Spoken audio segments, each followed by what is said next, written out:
Welcome to Abide in Liberty, a podcast empowering patriots everywhere to re-enthrone faith, family, and freedom as the bedrock pillars of liberty in education, our communities, and our nation. Hello, everyone, and welcome back for another episode of Abide in Liberty. Thank you for being here.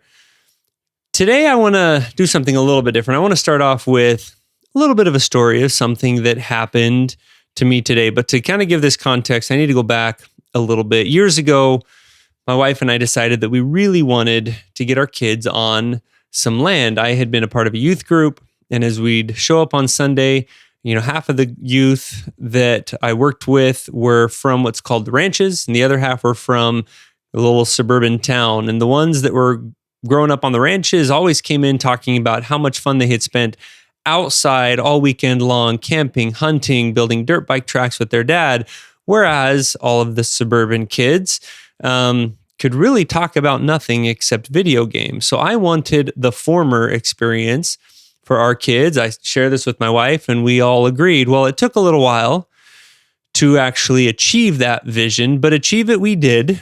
Just this past November, when we moved to 10 acres adjacent to where the school purchased 20 acres and where its new location will be. Well, part of the deal that we had made with our kids in embracing this new chapter in our lives was that we would finally get a dog.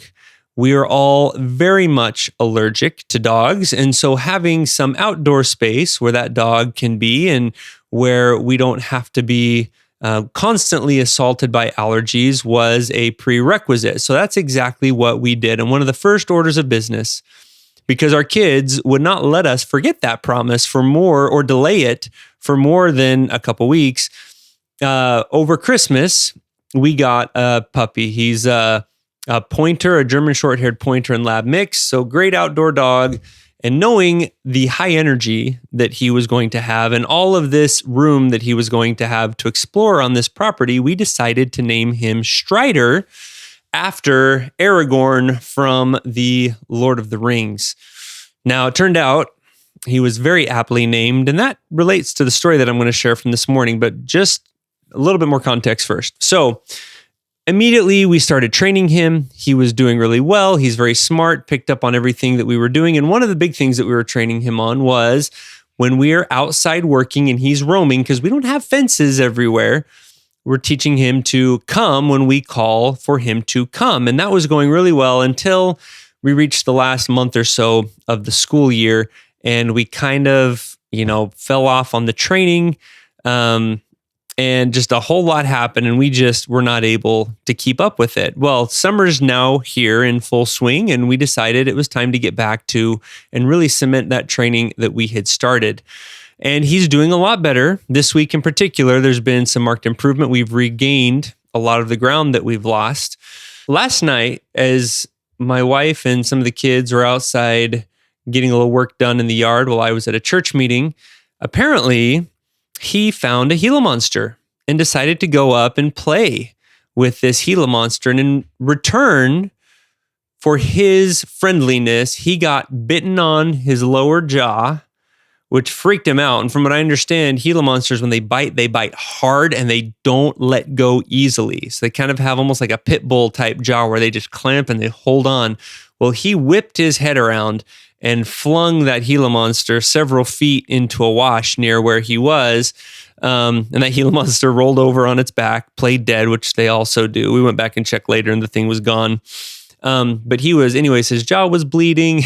It obviously messed him up a little bit. But Gila monsters are venomous. So immediately, we're calling our dog trainer, our vet friends and local pet hospitals, and no one's open. But what we learned was there isn't really an anti-venom for Gila monster bites, but the best thing you can do is to give him Benadryl, which we did immediately to kind of help prevent any allergic reactions, and then to run a course of antibiotics. So we ran down to Tractor Supply, picked up some penicillin, and started a round of antibiotics. I'm happy to report that as of today, he's kind of past the most dangerous point. He seems to be fine, which leads me to the whole point of this story and what I want to talk about today. So this morning, my wife and I get up. We're outside, watering the garden, just kind of doing all the chores. We've got chickens, so taking care of them. And we let him out to roam around. Well, I decided to reinforce some of the come training that we had been working on all this week. But he decided today he was not interested in listening. So I decided to go after and try and grab him so that I could do some more training, put him on leash and reinforce this a little bit more. Well, he wasn't having any of it. He thought it was great fun, and he figured out that he could keep doing what he wanted to do so long as he stayed out of reach. So the result of this was me chasing him all over the 30 acres of our property and the school property, traipsing up and down washes, dodging cactus. I was wearing tennis shoes because in the area around our home, we've cleared all the cactus spines out, and I thought I'd be able to catch him quickly. Well, by the time I realized this was not going to be a quick retrieval, I was already committed. We were out in the desert.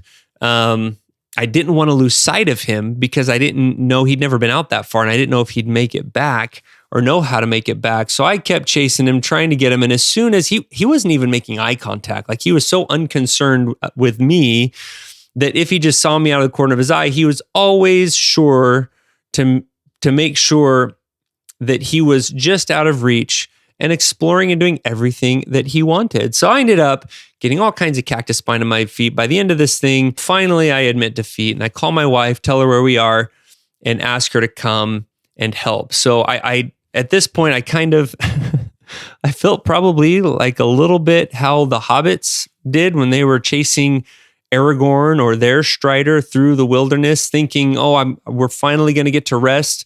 We're coming to the end of our journey, only to have that jerk continue walking and just keep on going and dragging us deeper and deeper into the wilderness. So anyways, that's a little bit how I felt. My wife came out, drove out to where we were, then started hiking across the desert, called out for Strider, and immediately he turned around and ran straight to her. So excited to see her and just listened wonderfully. So after this, I was so mad. It's been a long time since I have just had my blood boiling like that.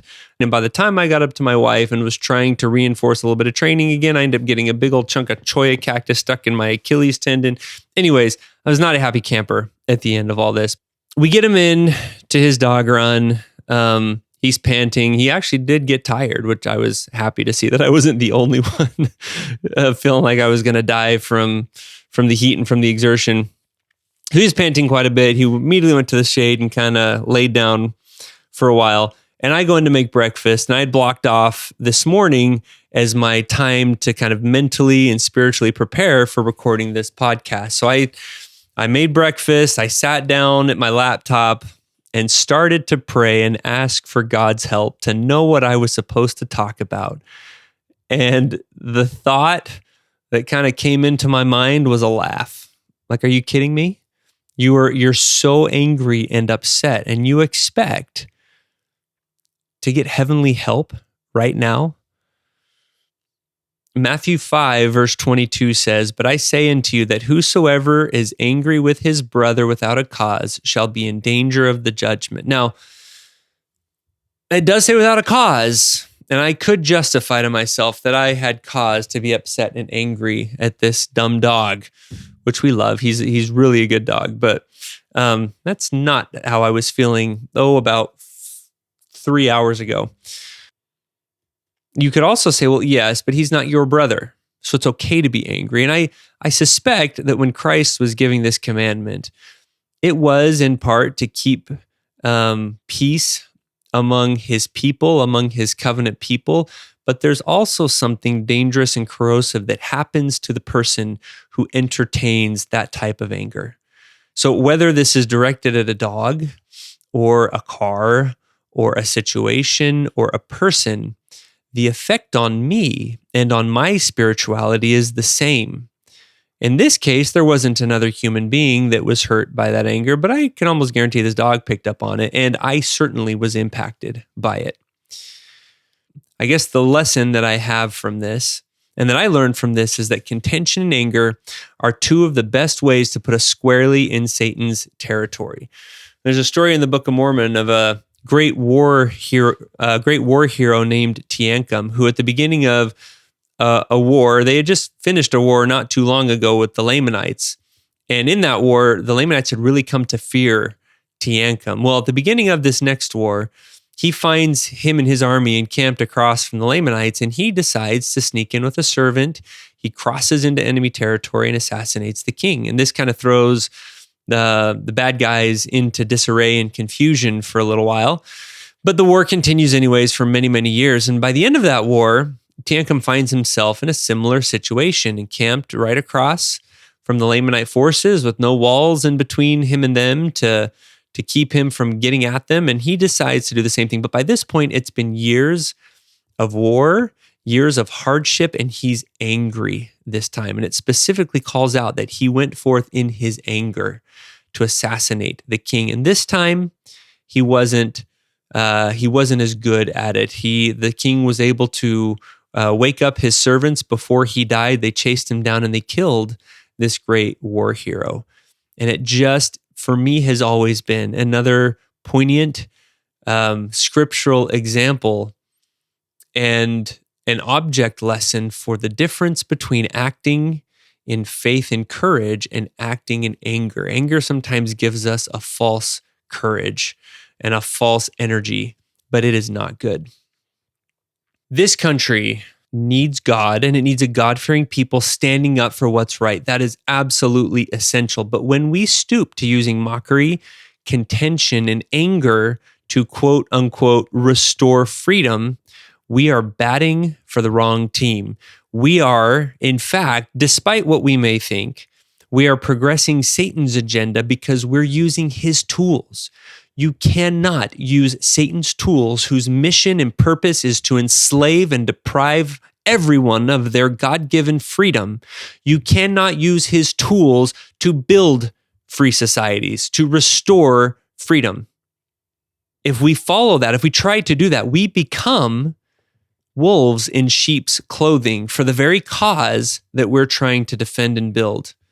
Martin Luther King Jr. was a great example of how to inspire and change a country, not through anger, not through shouting people into silence, but through powerful, bold speaking of the truth in plain language. This week in the news, it's kind of been everywhere, regardless of what side of the political aisle your news station happens to fall on. The Trump arraignment for mishandling of classified documents has been a huge topic of conversation. Now, let's put aside for the fact that, he may have done something wrong. That'll be figured out in the court system. And in this country, we believe in innocence until proven guilty. So let's see what the evidence says. Let's see what the judge says, and we'll go from there. But what I do know that is very dangerous about this whole thing is the idea of using political power to persecute your political rivals. Now, there have been others in political campaigns, Hillary Clinton being one of them, who have done illegal things that the winning president could have gone after them legally for. This isn't the first time such a thing has happened, and it's happened for crimes that are far worse than what Trump is being accused of, but no one has ever gone after that political rival legally, using the power of the presidency or using the political power that they possess. And the reason for that is it has been a long accepted truth in this country that as soon as you start down that path, you are destroying freedom. This is what banana republics do and what dictatorships hiding under the guise of republicanism do. This is how you get Putin running this country. He kills, silences, and imprisons his opposition, partly because, yes, he wants to hold on to power, but also because he knows that if his opposition ever gets power, his head will be on the chopping block. This type of a move creates an enormous, almost irresistible incentive for the incumbent to silence, imprison, and oppress their opposition so that they aren't in turn silenced, oppressed, imprisoned or killed when they finally leave office. This is how you get 98% of the people voting for a single president in places like China, because all opposition is silenced and squashed. It's not real. It's a fake republic. It's a fake democracy. It's a fake freedom. And that's where this type of behavior heads. And Biden just opened that can of worms. And Trump actually talked about this after, in one of the speeches that he gave after his arraignment. He basically said, look, Biden cracked this seal. We can't put the seal back. So guess what? If I'm president, I'm coming after Biden and his entire corrupt family. Trump's basically saying, you started this. There's no other option now but for us to finish it. For us to, when it's our turn to be in power, to turn the tables on you and do and provide the same level of political persecution that has been heaped on me. Now, I really like Trump's policies while he was in office. Not all of them, but he did some great things for this country. He made us energy independent. He put us as a leader in the world again and demanded that others live up to their obligations, renegotiated pretty one-sided trade agreements. He did a lot of good things. Don't love his Twitter feed, but he did a lot of good things while he was president. But when I heard him talk about how the only response that he can now give to this arraignment and the fact that Biden has opened the prosecuting political rivals can of worms, the only thing that he can do is to retaliate, I knew at that moment that he is not the guy to lead this country. We do not have to accept as inevitable that this can of worm has been opened and that it has to stay that way. If we want that downward spiral into a fake dictatorship banana republic, then yeah, by all means, vote for the guy who says he's going to bring us down that path. But this country is a country of trend setters, not trend followers. In all of recorded history, it was a given. The cycle in nations is that you typically would have a benevolent king who would do great things, but as the generations progressed, the kings would become more and more oppressive to their people to the point that the people can't handle it anymore, and they would rebel and overthrow that king and seek to establish some kind of a democracy, some kind of a rule by the people. But eventually, and it didn't normally take very long, that democracy descended into complete and utter anarchy and chaos. And it was so terrible that they would establish another benevolent king to restore order, to bring peace back, and the cycle would repeat again. Well, we could have repeated that cycle in this country. George Washington could have seized the throne, but he didn't. He swam against the current of history to do something better than what had been done before, to do something better than what could have been expected under every other circumstance that we've seen in history. Abraham Lincoln did the same thing. At the end of the Civil War, it was historically expected that to the victor go the spoils. So the North could have completely despoiled the South and left them just beaten down and thrashed. And they were in rough straits. But Abraham Lincoln immediately took on a tone and a posture of forget, forgive, move on, and let's rebuild and bury all of these hard feelings behind us. He set the tone for that. He moved out and swam against the historical current in a way that was Christ-like, that was God-like, that was right, and that was virtuous. George Washington and many of the founders did the same thing. They bucked the trend and behaved in a way that was right and good. We're not just reactionary creatures. We have the ability to act, to choose our response to the situations that we are faced. So Trump saying it's inevitable, the seal's open, I've got to play this game. No, we do not win this country back by getting better at playing by the satanic rules of the game that have been rigged for us. We don't play the game. We just refuse to play.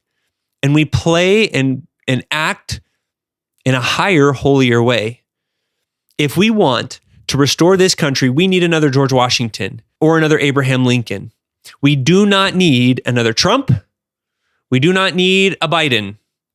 We make this country great again by electing righteous people of integrity who will do what is right, not what is expected, who will pray for guidance and act with integrity no matter the consequences, like Lincoln did. And he was assassinated for his efforts, and he was willing to do that. He knew that that was a distinct possibility the day that he took office. He was dodging. He showed up dressed up as an old lady. He snuck his way into Washington, D.C. dressed as an old lady in order to avoid an assassination plot on his inauguration day. He knew that that was on the line, and he did it anyways. We need someone who will seek for national repentance, not revenge. Someone who will stand firmly for what is right while also loving their enemies, doing good to those who despitefully use them and persecute them. It's been done before.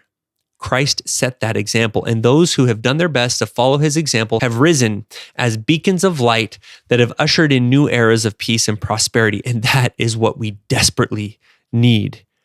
Where is that next George Washington? We need to find him or her and bring them forward. I don't care what political party they belong to. I'm so tired of thinking that the Democrats or the Republicans are going to be what saves this country. That is not what is going to save this country. Paying Biden back for what he's doing is not going to save this country. Behaving, restoring Christ-like virtue to this country, to every citizen in this country, and to every leader that we raise up above us is how we save this country. Get your head out of the political mire and back into heaven. Where is the person that will lead out in that effort? Thank you for listening to Abide in Liberty. Make sure you subscribe so you don't miss any future episodes, and share this with friends and family. In the meantime, keep up with the show online at abideinliberty.com. Also, if you'd like to help our K-12 bless and educate more families, contact us by visiting libertyyouthacademy.org. Until next time, be on the alert, stand firm in the faith, and be strong.